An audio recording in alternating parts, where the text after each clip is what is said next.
So hello guys, welcome to notes fire. आज का हमारा टॉपिक है physiological adaptation to different environment fresh water. Synopsis में है introduction, definition, major physiological challenges in fresh water habitat, major physiological adaptation in fresh water animals, ecological importance, conclusion and reference. तो ये रहेगा synopsis. Start करते हैं introduction से।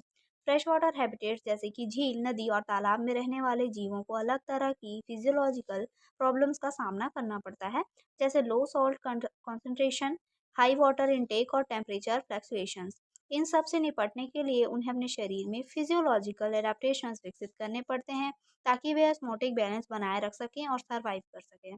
Definition है, fresh water environment में रहने वाले जीवों द्वारा विकसित की गई वे आंतरिक विशेषताएं जो उन्हें कम सैलिनिटी, ज़्यादा पानी के प्रभाव और अन्य तनावों के बीच सरवाइव करने में मदद करती है।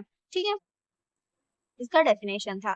गाइस, अगर आपको स्टडी नोट्स की नीड होगी तो आप लोग यहाँ दिए गए नंबर पे कांटेक्ट कर सकते हो। यहाँ से आपको नोट्स प्रोवाइड करा दिए जाएंगे। देख लेंगे next, major physiological challenges in fresh water habitats. Fresh water environment में ऑर्गेनिज्म को सरवाइव करने के लिए कुछ खास फिजियोलॉजिकल चुनौतियों का सामना करना पड़ता है। पहला है ऑस्मोरेगुलेशन। फ्रेश वाटर में सॉल्ट कम होता है और पानी ज़्यादा होता है, इसलिए पानी बॉडी के अंदर घुसने लगता है। ऑर्गेनिज्म को ज़्यादा नमी बाहर निकालना पड़ता है और सॉल्ट को अंदर लेना पड़ता है। एग्जाम्पल है, रोहू जैसी फ्रेश वाटर फिश गिल से सॉल्ट एब्जॉर्ब करती है और डाइल्यूट यूरिन बनाती है। ठीक है। सेकंड है सॉल्ट लॉस। बॉडी से सॉल्ट बाहर निकल जाता है क्योंकि आसपास की जगह में सॉल्ट कम होता है। ऑर्गेनिज्म को एक्टिवली सॉल्ट अंदर लेना पड़ता है। एग्जाम्पल है, एम्फीबियंस अपनी स्किन और गिल से सोडियम और क्लोराइड आयंस एब्जॉर्ब करते हैं। थर्ड है बायोंसी एंड वाटर फ्लो। पानी में तैरना आसान होता है, लेकिन तेज बहाव में बहने से बचने के लिए बॉडी का शेप ऐसा होना चाहिए जो उसे टिके रहने दे। एग्जाम्पल है, हिल स्ट्रीम फिशेस की बॉडी चपटी होती है और उनके फिन्स सक्शन की तरह काम करते हैं। ठीक है। नेक्स्ट है नाइट्रोजनस वेस्ट एक्सक्रीशन। पानी ज़्यादा होने से ऑर्गेनिज्म टॉक्सिक वेस्ट को डाइल्यूट करके बाहर निकाल सकते हैं, लेकिन इसके लिए एनर्जी बैलेंस ज़रूरी है। एग्जाम्पल, फ्रॉग और कुछ कीड़े अमोनिया को डायरेक्ट बाहर निकालते हैं। नेक्स्ट है temperature fluctuations. Fresh water bodies में टेम्परेचर जल्दी जल्दी बदलता है। इससे बचने के लिए कुछ ऑर्गेनिज्म आराम की स्थिति में चले जाते हैं या मेटाबॉलिज्म बदलते हैं। एग्जाम्पल, फ्रॉग ठंडी या गर्मी में इनएक्टिव होकर एनर्जी बचाता है। नेक्स्ट है major physiological adaptation in fresh water animals. Fresh water animals को हाइपोटोनिक इन्वायरमेंट में सरवाइव करने के लिए कुछ खास फिजियोलॉजिकल अडेप्टेशंस करने पड़ते हैं। पहला है ऑस्मो रेगुलेशन। फ्रेश वाटर में बॉडी के अंदर एक्सेस पानी आता है, इससे बचने के लिए एनिमल्स डाइल्यूट यूरिन बनाते हैं और एक्टिवली सॉल्ट एब्जॉर्ब करते हैं ताकि सॉल्ट बैलेंस बना रहे। एग्जाम्पल है, फ्रेश वाटर फिश जैसे रोहू और कतला किडनी से डाइल्यूट यूरिन निकालती है और गिल से सॉल्ट को एब्जॉर्ब कर लेती है। ठीक है। नेक्स्ट है excretion of nitrogenous waste. Fresh water animals ammonia जैसे टॉक्सिक वेस्ट को डायरेक्ट पानी में रिलीज करते हैं क्योंकि पानी की कमी नहीं होती। एग्जाम्पल है, फ्रॉग और एक्वाटिक इंसेक्ट अमोनिया को आसानी से बाहर निकालते हैं। थर्ड है बॉडी सरफेस एडाप्टेशन। कुछ ऑर्गेनिज्म की स्किन या बॉडी सरफेस सेमी प्रेमेबल होती है जिससे वे ऑस्मोटिक स्ट्रेस को मैनेज कर सकें। एग्जाम्पल है, एम्फीबिया की स्किन वाटर एब्जॉर्ब करती है लेकिन साथ ही सॉल्ट्स को भी रेगुलेट करती है। नेक्स्ट है salt absorption mechanism. Fresh water animals chloride cells या स्पेशल आयन ट्रांसपोर्ट सिस्टम के जरिए एक्टिवली सॉल्ट एब्जॉर्ब करते हैं। एग्जाम्पल है, फिश के गिल्स में क्लोराइड सेल्स सॉल्ट को बॉडी में खींचती है।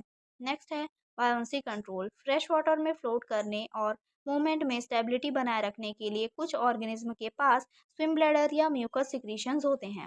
एग्जाम्पल, फिश स्विम ब्लैडर से बायोंसी कंट्रोल करती है, जब स्नेल्स म्यूकस सिक्रीशन से खुद को स्टार्ट्रम तक चिपकाए रखते हैं। नेक्स्ट है रिप्रोडक्टिव एडाप्टेशन। एग्स और लार्वा को एस्मोटिक शॉक से बचाने के लिए गेलाटिनस कवरिंग या प्रोटेक्टिव लेयर्स डेवलप होती है। एग्जाम्पल है, फ्रॉग के एग्स गेलाटिनस मास में होते हैं जो ऑस्मोटिक प्रोटेक्शन देता है। ये एडेप्टेशंस फ्रेश वाटर इन्वायरमेंट में रहने वाले एनिमल्स को पानी के प्रेशर, सॉल्ट इम्बैलेंस और नाइट्रोजनस वेस्ट के स्ट्रेस से बचाकर सर्वाइवल में मदद करते हैं। नेक्स्ट है इकोलॉजिकल इम्पोर्टेंस। पहला है सर्वाइवल इन hypotonic environment. Fresh water adaptations जैसे ऑस्मोरेगुलेशन एनिमल्स को कम सैलिनिटी वाले पानी में सर्वाइव करने में मदद करते हैं, जहां पानी शरीर में घुसने की कोशिश करता है। सेकेंड है स्पीसीज डिस्ट्रीब्यूशन एंड डाइवर्सिटी। यह अडेप्टेशन तय करते हैं कि कौन सी स्पीसीज किस हैबिटेट में पाई जाएगी। कुछ सिर्फ रिवर्स में सर्वाइव करती है, कुछ पॉन्ड्स या लेक्स में। इससे स्पीसीज डाइवर्सिटी बनी रहती है। थर्ड है इकोलॉजिकल नीच स्पेशलाइजेशन। ऑस्मोरेगुलेशन जैसे मैकेनिज्म से स्पीसीज अलग अलग इकोलॉजिकल रोल्स निभा सकती हैं, जिससे एक ही इन्वायरमेंट में कई स्पीसीज कोएग्जिस्ट कर सकती हैं। नेक्स्ट है ecosystem balance and food web support. Fresh water organism कई ट्रोफिक लेवल पर होते हैं। इसकी एडेप्टेशन इकोसिस्टम के एनर्जी फ्लो और फूड वेब को सपोर्ट करती है। नेक्स्ट है एवोल्यूशनरी इन्फ्लुएंस। यह अडेप्टेशन लंबे समय में एवोल्यूशनरी प्रेशर बनाते हैं, जिससे नई स्पीसीज का विकास होता है, जो फ्रेश वाटर इकोसिस्टम को और कॉम्प्लेक्स बनाता है। कंक्लूजन है फ्रेश वाटर ऑर्गेनिज्म ने अपनी इंटरनल सिस्टम को इस तरह से अडेप्ट किया है कि वे एक्सेस वाटर को एफिशिएंटली बाहर निकाल सके और एसेंशियल आयंस को कंजर्व कर सके। यह फिजियोलॉजिकल अडेप्टेशन उनके सर्वाइवल, रिप्रोडक्टिव सक्सेस और इकोलॉजिकल फिटनेस में अहम भूमिका निभाते हैं। तो ये इसका कंक्लूजन था। रेफरेंस में है ecology by P D Sharma and principles of environmental science by शॉनिगम www.youtube.com नोट्स वाया। तो ये था आज का टॉपिक। आई होप आपको समझ में आया होगा। समझ में आया तो प्लीज़ लाइक करिए एंड सब्सक्राइब करिए। Thank you.